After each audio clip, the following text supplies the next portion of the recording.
अमृत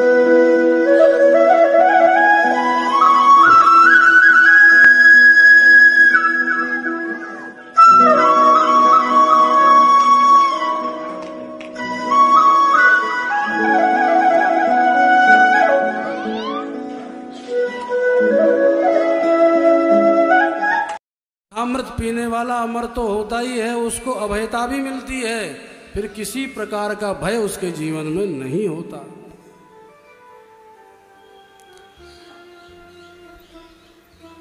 सुखदेव जी ने डांट दिया, क्यों रे ठग, तो ये विनिमय करने आया है?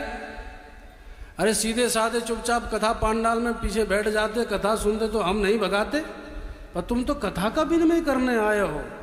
कथा लेना चाहते हो, बगले में ये अमृत पर पकड़ाना चाहते हो।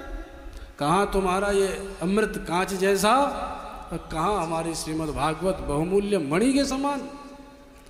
तो क्व सुधा क्व कथा लोके क्व कांच क्व मणिर्महान ब्रह्मरातो विचार्येव तदा देवांजहास।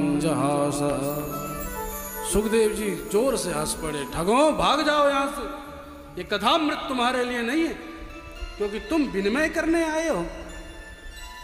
अरे कोई कांच का टुकड़ा लेकर के सुनार के पास चला जाए और बोले ये टुकड़ा ले लो कांच का, अब बदले में हमें मणि दे दो, तो वो तो खोपड़ी पे तो डंडे ही बजाएगा।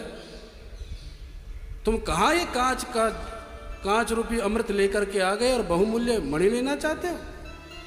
तुम्हारा सबसे बड़ा दोष यही है कि तुम कथामृत स्वयं पीना चाहते हो, किसी को पिलाना नहीं चाहते।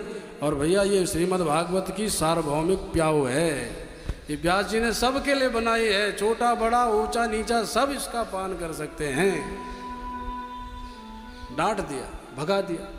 देवराज इंद्र हाहाकार करते हुए और ब्रह्मा जी के पास आ गए। ब्रह्मा जी क्या तपस्या में लगे रहते हो, देवताओं का अपमान करके भगा दिया सुखदेव जी ने। क्या हो गया? सारी कथा सुनाई, हम अमृत कुंभ लेके गए थे और उन्होंने भगा दिया। ब्रह्मा जी भी सोचने लगे वास्तव में भागवत में ये क्या चमत्कार है। बोले चिंता मत करो, 7 दिन की प्रतीक्षा करो, परीक्षित का क्या परिणाम होता है वो देख करके भागवत की महिमा तुम्हें बताएंगे। 7 दिन बीते और 7 दिन होते ही तक्षक नाग आया, परीक्षित महाराज को डसा, पर तक्षक नाग के दंश से पूर्व ही परीक्षित महाराज भगवान के परम गोलोक धाम को प्राप्त हो गए थे। बोलो श्रीमद् भागवत महापुराण की जय। ब्रह्मा जी ने मंगाया तराजू और सत्यलोक में एक पलड़े पर सारे शास्त्र रख दिए।